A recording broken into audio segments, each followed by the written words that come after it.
How to delete a Discord server or how to delete a server on Discord. Hello everybody, welcome back to my channel. This is me, Pipin Besnet, and today I'll guide you on how you can delete a server on Discord.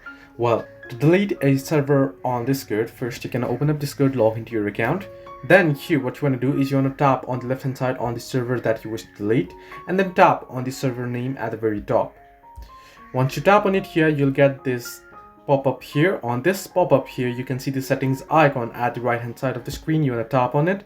Once you tap on it here, you want to simply head over to the very first option, that is overview. So you want to simply tap on overview. Under overview, if you scroll down to the very bottom, at the very bottom you will see the option that says delete server. Simply tap on it and it'll ask you to confirm it. Tap on yes and go ahead through the confirmation process and your server will be deleted. So this is how you can delete a server on Discord. Hope this helped you. Do like and subscribe, and do not forget to leave a comment down below if you have any further issues.